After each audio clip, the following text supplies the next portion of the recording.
You know when companies release something that seems like it's going to be pretty underwhelming and very overpriced, but ends up being one of the best pieces of tech that could possibly come out? Yeah, I've got one of those today.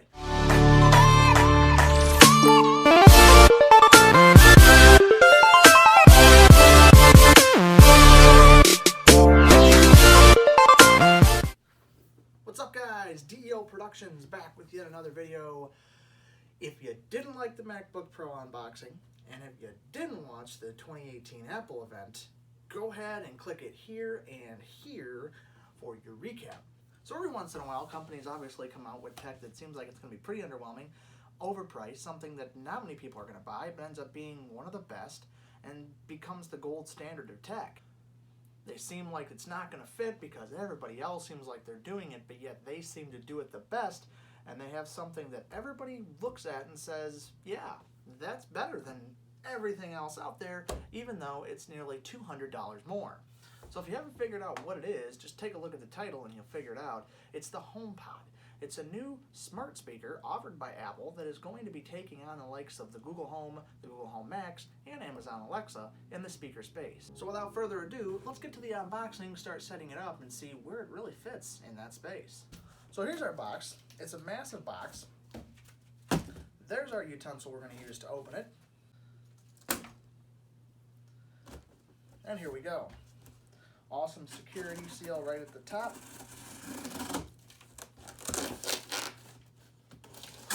This knife sure seems sharp, but it really doesn't do much.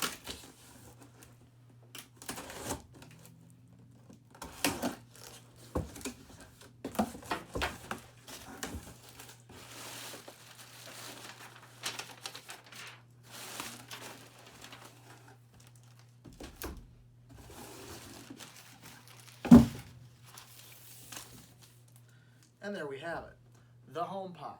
So the HomePod sits in at 6.8 inches high, 5.6 inches wide, and comes in at a whopping 5 pounds. So while it's not the lightest thing on the market, we'll explain why it seems to be one of the bigger but better items to buy. So right out of the box, you get your typical Apple cellophane. We'll go ahead and take that off, one of the premium Apple unboxing experiences you could have. And it literally just all the cellophane drops to the side, and you have the box itself. We'll go ahead and get the box and get the cellophane out of the way. This is going to be the space gray version. There is no differences in space or anything like that. You get one size fits all, two different colors if you wanted it, space gray and the white version. The white version literally looks like a marshmallow, but it probably fits in some of those more contemporary white homes, whereas the space gray for me was a better choice because I have a space gray iPhone and the space gray Apple Watch. So we'll go ahead and take a look at the outside of the box. You get the Apple logo on this side, you get the HomePod and a picture of the HomePod on the front of the box, or what I guess could be the back of the box. It's literally the same thing on both sides. And you get the tap of the Apple Pod here at the top. On the bottom you get your typical UPC serial number and the features, which apparently features Siri, 7 horn-loaded tweeters, high excursion woofer, 8 amplifiers, 6 microphone array, audio beamforming, 802.11 AC, Bluetooth 5.0, and it supports Apple Music subscription, multi-room speakers, HomeKit, and you can get additional information at www.apple.com/HomePod. So we'll go ahead and unbox it now. Oh, interesting. So there's the inside of the box. It just houses the top of it. Pretty good plastic feel. It's just a very hard type of cardboard. I don't even feel like it's cardboard really, but actually really nice. Apple, yeah, obviously the unboxing experience for Apple is phenomenal. It's one of the best, and Apple knocks out the packaging better than anybody else. It's simple, it's plain. It literally tells you what's on the box, and everything across the line, just like their ecosystem, is just the same. Top over there, we'll actually take the HomePod out. It literally looks like a burnt marshmallow. Put it off to the side here. So on the bottom, you get an area for the cord, the bottom of the HomePod, and you get your Designed by Apple California. I think there might be stickers. There's one Apple sticker in here. So you get one Apple sticker, tips and tricks and all the fancy stuff you usually get with any Apple unboxing. And the bottom of the box is that nice, sturdy design as well. So here it is. The top is a one-piece plastic design. We'll take the film off the top here. It's a one-piece plastic design that has touch controls, has Siri in the middle, and once we plug it in, I'll show you all this, and has touch controls for music playback. Go ahead and unbox or unshield the cable here. You get a very, very premium feeling cable. This is a nice colored, same exact color as the actual HomePod. It is shielded. It has a very nice rubbery feel on the end. Apple puts an absolute premium on these devices, making sure that you get the best experience out of the box and with the actual device itself. So holding it for the first time, it is a fabric mesh that is on the outside, although it seems pretty well put together. It's actually a little squishy. Almost feels like some kind of a real dense foam that you're actually pressing into. So it is not a solid. It is definitely a more squishy experience. And coming around the actual outside of the HomePod, there actually is, if I'm not mistaken, a seam, cable is, I should say, and actually you can't really see it. You'd be hard pressed to see it, because I sure don't, and it blends in real nice right where the cable is. So unless you have the white version, which I believe shows up a lot easier, you would be hard pressed to find that seam. And sitting behind, you can see you have no idea there's a cable there, and it looks like a very premium device. So let's go ahead and get her plugged in, figure out what she does. So right as we get her plugged in, I guess she starts to boot, and there's that Siri logo up at the top, and that's all we get from the top.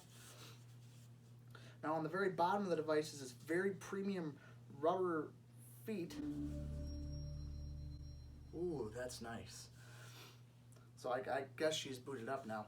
But once you put the rubber on there, it is very sturdy. So a more slippery surface like this, it's not going to move very much. I definitely like that. It's not slipping, it's not sliding, there's not four little feet where it's rocking all around. You just sit this down and it's going to have a nice firm contact with whatever surface you're putting it on. So for pairing purposes, we have an Apple iPhone 5S here, which is in the list of its compatibility guide. Its list of compatible devices is anything iPhone 5 up, 5S and up, and the iPod Touch. Apparently no MacBook Pro capability. I'll have to test that out in a little bit. So as you can see right here, the first thing that happens is that actually, without me doing anything, I just hold it near the device. It comes up, it says HomePod, and asks me to set it up. So I'm going to go ahead and just hit set up. And it asks me to install the Home app. So I can go ahead and hit install on that. It says, where is the HomePod? This is going to be in a bedroom, so I'm going to hit continue. And it goes through the process of setting up the HomePod. Again, this is an absolute seamless experience. The same thing with the AirPods that you get. You just hold it near the device, it picks it up, and makes that connection without having to actually go into the Bluetooth settings and change any of the settings in there. So we actually had an issue with the iPhone 5S. I've now switched to my iPhone 10. Seems like the 5S, I don't know, either didn't have the capability or it didn't have the Bluetooth connectivity availability or just had a weak signal. I am down in the lower portion of the house, so I'm really having an issue with the 5S. Now on my 10, it did pick up right away. We left off right where you would expect. It's what room of the house will it be in? We've gone ahead and said bedroom. Now it's asking for personal requests, and it says allow anyone to use this HomePod to send and read messages, add reminder, create notes, and more with this iPhone when it's connected to the same Wi-Fi network. So I'm going to go ahead and hit enable personal requests. And then it asks me to agree or disagree to the personal terms, so we're going to go ahead and hit agree. And then it says it wants to use my iCloud and basically use Apple Music, Siri, location services, and analytics. And we're going to go ahead and hit transfer settings. That's fine. Basically now it's just talking between my 10 and the HomePod. And it looks like it's finishing the setup here. So while it's setting up, I'm going to go ahead and rattle through a couple other notes I have on the device. So we know that it has a high excursion woofer with a custom amplifier. array of 7 horn-loaded tweeters, each with its own custom amplifier. It's got a 6 microphone array for far-field Siri. It's got an internal low-frequency calibration microphone for automatic bass correction. It's got direct and ambient auto. Hi, I'm Siri. Welcome to HomePod. You can't tell, but I'm waving. To get my attention, say, "Hey Siri." Let's try it. Say, "Hey Siri, what can you do?" Hey Siri, what can you do? I can do lots of things, like turn on the lights, give you a news update, and tell you about the weather. Now you try. Say, "Hey Siri, play some music." Hey Siri, play some music. Okay, here's a personal radio station built just for you, starting with Van Halen. Remember, anytime you have a question, just say, "Hey Siri." And I guess it's going to start to play some music.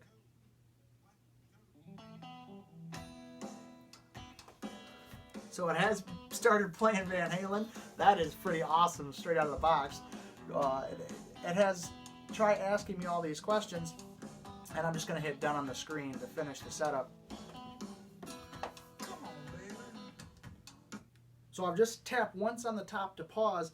We are going to walk through here some of the touch features it has on it, but I'm going to go through the rest of my notes. It's got direct and ambient audio beamforming, transparent studio level dynamic processing, Bluetooth 5.0, supports 802.11 AC as well as all the other ones, and it supports Wi-Fi with MIMO. Of course, we know the 5S up in capability and iPad and iPod Touch. Of course, there is no support from what I saw for MacBook Pro or MacBook compatibility. It meets the Energy Star and audio video version 3.0 requirements. It comes in at $349.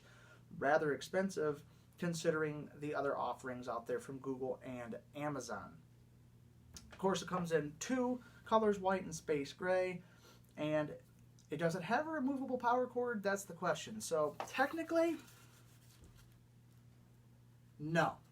You're not supposed to remove it. But if I apply enough force, this will come out, and apparently it is removable for serviceable needs from Apple, is what I hear.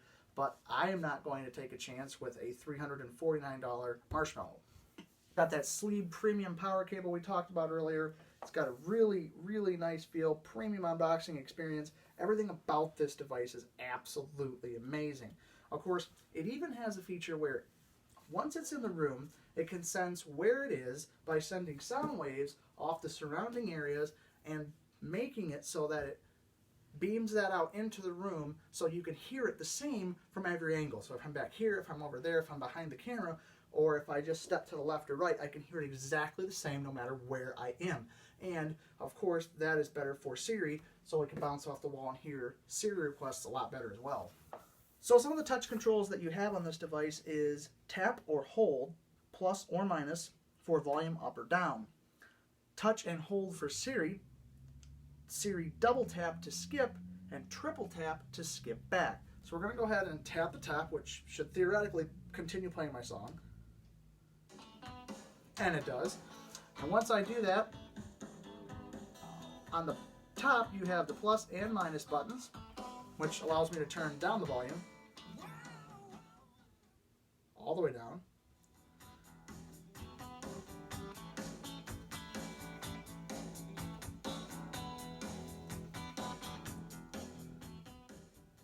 So I can honestly say it's a really premium audio experience. The bass is there. It's not a deep, rich bass, but it's enough bass that you get a lot of response from, and it definitely beats out the Amazon Alexa and the Google Home. So we're going to go ahead and turn up the volume to something ridiculous just so you guys can hear the overall audio quality of this thing. Come on, baby, finish what you started.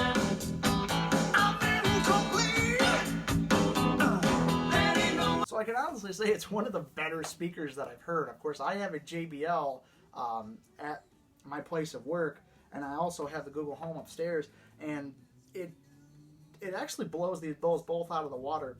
Now, in terms of sound, the sound is just a little bit louder on this than the JBL, and I think that the bass is definitely a little bit richer and a little bit deeper than the JBL, and it offers nice mids, and the The highs are not too distorted from what I'm hearing.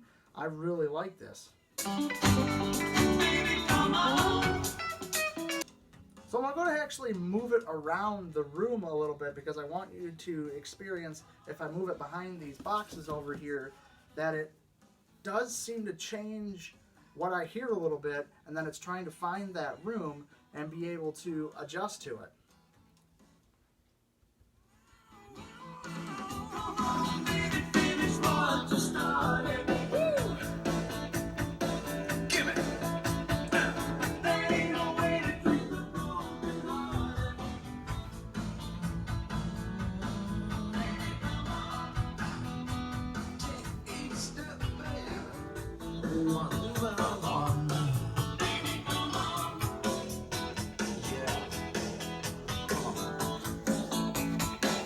So I was able to hear that when I put it here behind the boxes, when I put it here behind my stage, and when I put it here up above my head, it did change a bit.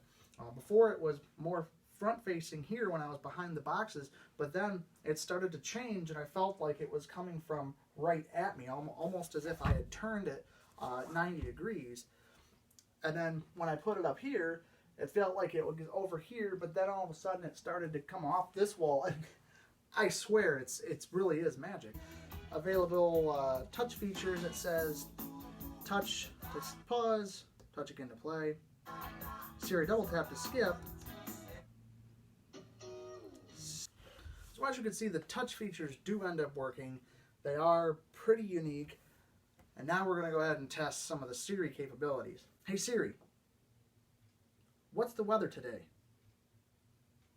It's currently cloudy and 44 degrees in Southgate. Temperatures are heading down from 44 degrees this afternoon to 41 tonight.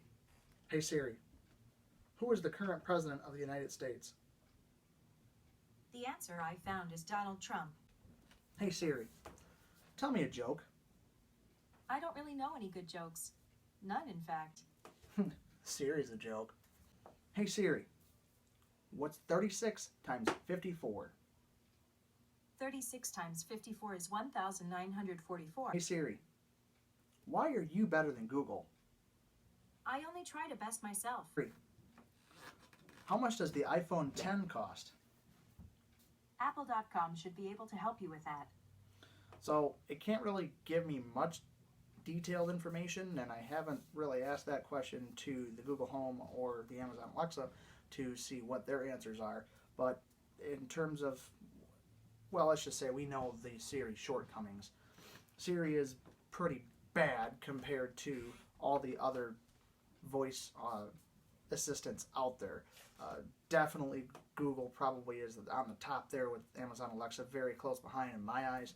But Siri is probably one of the worst. But for general commands as well as the home kit, it's going to work just fine. So really that's just about all I've got for you guys. What you're getting is a premium, very expensive device that's going to offer a lot more internal tech than all of your other voice assistant. It's going to offer a very premium feel, and it's going to offer probably one of the best speakers on the market. You get obviously you get the Apple ecosystem. Everything works real well with it. It's going to work with HomeKit very well. It's going to work with Siri very well, and of course, it's going to be able to sync seamlessly with your iCloud, contacts, notes, emails, and things like that, sent right to the HomePod, so that it's much easier to just sit on the couch, eat a bag of potatoes, and say, Siri, why did I spend $350 on a HomePod? So that's really all I got for you guys. The the marshmallow, the regular marshmallow, it is whichever one you want. The premium unboxing experience, everything that you could possibly want. Now, Apple does say that later this year it is supposed to be able to sync with multiple different HomePods so that you can have a stereo type experience. Again, that gets kind of expensive when you're spending $350 at a pop, but could probably be one of the best stereo speakers that you're going to have if it works as well as we think it might. Of course, it is Apple, so it's going to take time to perfect it. But one of the other things it's supposed to be able to do is hand off calls from the iPod and send messages with the iPod, as well as traffic, news, reports, and sports, same as Siri. Hey guys, thanks for watching. This was the HomePod review. If you didn't watch the MacBook Pro review or the 2018 Apple event, click it here and here. I will be coming out with the iPhone 10 review as well as some other reviews. I will have a new baseball bat is coming here in the next couple days, so we'll be able to see that as well. Follow DEO Productions on Twitter as well at DEO_Productions, and be sure to hit that subscribe button